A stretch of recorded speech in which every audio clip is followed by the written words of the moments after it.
Hello friends, welcome back to my YouTube channel. আজকে অনেক দিন পর আপনাদের সাথে একটু গল্প করতে চলে এলাম। আসলে খুব সরি, কি বলবো, একদম সময় হয়ে ওঠে না কোনো ভিডিও বানালে তো আপলোড করার প্রশ্ন ওঠে, সময়ও হয় না। রোজ সকালে এক ডিউটি চলে, ঘুম থেকে উঠলাম, ব্রেকফাস্ট বানালাম, খেয়ে কোনোদিন খাই না, তারপরেই অফিসে চলে যাই। আবার অফিস থেকে ফিরে এসে সেম এক রুটিন চলছে। ফেব্রুয়ারি মাস, এখন ফেব্রুয়ারি মাস চলছে, জানুয়ারি মাসে মেয়ের জন্মদিন ছাড়া আর একটা দিন ছুটি অবধি নেই। মানে এবার ভাবুন কি পর্যন্ত মানে চাপ যাচ্ছে। তার মধ্যে তো অনুষ্ঠান তো আছেই, একটার পরে একটা অনুষ্ঠান। প্রথম তো আমরা ঘুরতে গেলাম, তারপরে ঘোরার থেকে এসে সংক্রান্তি, এই সেই অনেক কিছু। তো মানে খুবই সাংঘাতিক যাচ্ছে। তো জানি না আমি এই ব্লগটা কতদিনে শেষ করব। আজকে শুরু করেছি, আজকেই যে শেষ হবে এটা কিন্তু না। চেষ্টা করব 1-2 দিন বা 3 দিনের মিলিয়ে যদি একটা কোনো ব্লগ আপলোড করা যায়, তো সেইভাবে চেষ্টা করব। এখন আমাকে দেখতে খুব বিধ্বস্ত লাগছে, আমি জানি খুব বাজে লাগছে। হ্যাঁ মা, কি বল, কি বানাবো? ফ্ল্যাগ? কিসের ফ্ল্যাগ? ইন্ডিয়ার? আচ্ছা বানাবো। ইন্ডিয়ার ক্যাপিটাল কি তুমি জানো? কি বলো তো, জানো না? নিউ দিল্লি। তিরঙ্গা, হ্যাঁ তিরঙ্গা, ভেরি গুড। ঠিক আছে, আমি তোমাকে ইন্ডিয়ার, হ্যাঁ বলো। হ্যাঁ, কলম খুঁজে পাচ্ছ না? আচ্ছা, এখন মেয়ে বায়না ধরেছে, এখন ইন্ডিয়ার ফ্ল্যাগ এঁকে দেবো। আসলে আমি ইদানিং একটু ভিডিও কম বানাই সন্ধ্যার পরে। আমার ফেসবুকে যে ভিডিওগুলো আপলোড করি ওইগুলো ইউটিউবে করে দিই। কলম পেয়েছো? হ্যাঁ, ইন্ডিয়ার ফ্ল্যাগ এঁকে দেবো। আচ্ছা ঠিক আছে, আসো আসো। কি দিয়ে? কি দিয়ে দাও? পেনটা দাও। তো কি হয়েছে, সময় পাই না বলতে এটা একটা কারণ হলো, ইদানিং একটু ভাবছি মেয়েকে একটু সময় দিতে হবে। এমনিতে খেলাধুলা সবই ঠিক আছে, কিন্তু পড়াশোনার জন্য ওই আমার মনে হয় মোবাইল টোবাইল সব সরিয়ে রেখে ওই টাইমটা একটু আলাদা করে, আধা ঘন্টা হোক বা 1 ঘন্টাই হোক, ওই টাইমটা মেয়ের জন্য একটু রাখি আর কি। চেষ্টা করছি, জানি না কতটুকু কি করতে পারবো। আর আমার খুব ইচ্ছা মেয়েকে আমি পড়াবো, যতটুকু পারি আমি যাতে পড়াতে পারি মেয়েকে। ওই আর কি, ওই জন্য আমি খুব একটা বেশি সন্ধ্যার পরে বিশেষ করে ভিডিও বানাই না। ওই জন্য আমার বেশিরভাগ ভিডিওই থাকে রাতের বেলাতে। কি বানাচ্ছ তুমি? তিরঙ্গা। তুমি কি দিয়ে করছো এটা দেখি? হায় ভগবান, তুমি কালার দিয়ে করছো? তুমি তিরঙ্গা আঁকতে পারো? Very good. তুমি জানো এটা অশোক চক্র থাকে? দেখুন আমার মেয়ে কিন্তু এখনো কিচ্ছু করতে পারে না ঠিক মতো, কলমও ধরতে পারে না। আমি নাই পারুক, এতটুকুই যে করেছে এটা কিন্তু বিশাল বড় ব্যাপার। ভেরি গুড বাবা, ভেরি গুড। তুমি এতটুকু যে এঁকেছো এটাই অনেক বড় ব্যাপার। তো যদিও পুরোটা হয়নি, আর একটু সুন্দর করে আঁকতে হবে। ঠিক আছে, গুড গার্ল, ওয়েল ডান বাবা। বাবাকে দেখাতে তিরঙ্গা এঁকেছো যে, দাঁড়াও আমি দরজা খুলে দিচ্ছি, যাও। কি দেখাবে তুমি বাবাকে? তাই তিরঙ্গা আঁকছে দেখো, তাই নিজে নিজে আঁকছে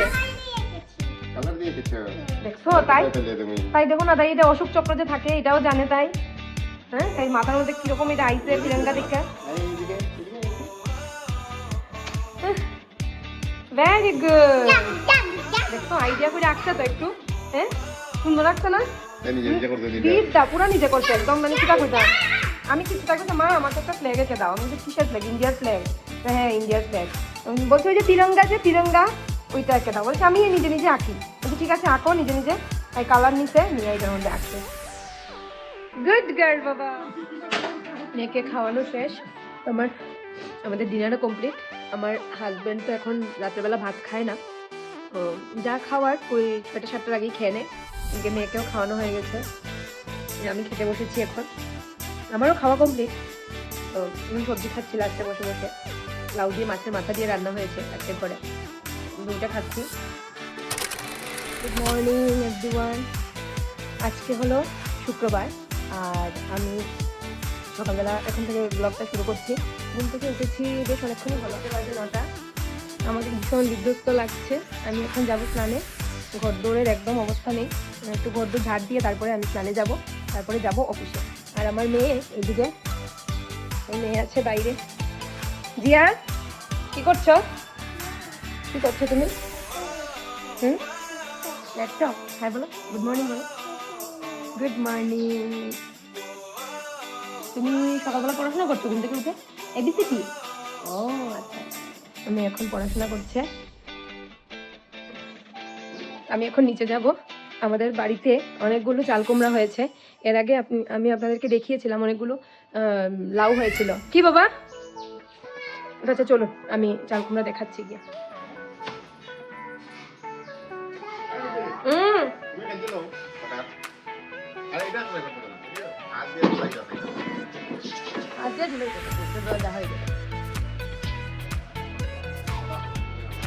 আসলে অত কথা না চাল কুমড়াটি বাহ থু থু থু থু নজর লাগিস না রে, ওরা নিজের নজর নিজেরই লাগবো। ঠিক কই আসলে নিজের নজরে লেগে যাচ্ছিল।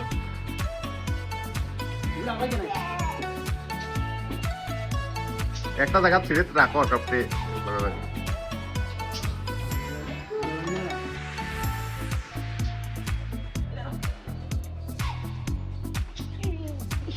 তিন নাম্বার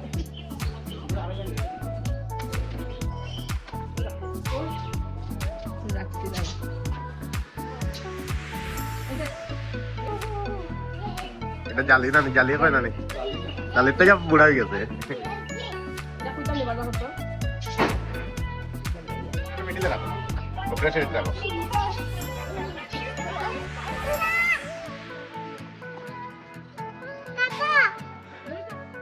আমাদের ঘরে ভীষণ অবস্থা খারাপ। আমি অফিস থেকে বাজারে গিয়েছিলাম। বাজার থেকে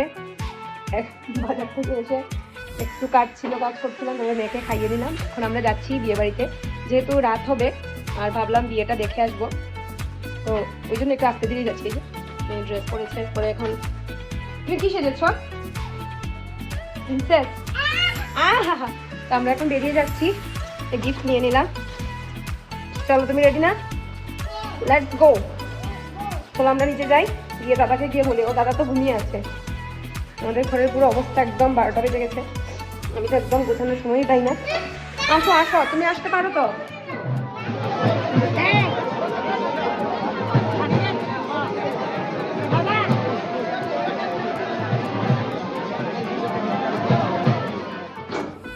আমরা কোথায় যাচ্ছি রে? পার্কে। আমরা এখন বেরিয়ে পড়লাম, আমরা এখন যাচ্ছি আমরা একটু পার্কে যাবো। এখান থেকে আমার মামার শ্বশুরের বাড়িতে যাবো। আমার কথাগুলো শোনা যাচ্ছে কিনা আমি এটা বুঝতেই পারছি না। আমরা কোথায় যাচ্ছি জিয়া? পার্কে। আচ্ছা, তারপর পার্কে থেকে তারপরে আমরা কোথায় যাব? মুপিপির বাড়িতে। হ্যাঁ জিয়া, আস্তে আস্তে। ডাইনোসর।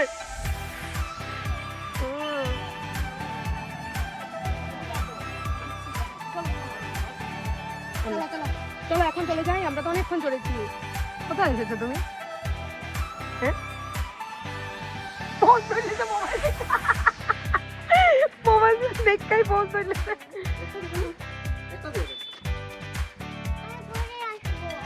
যাও।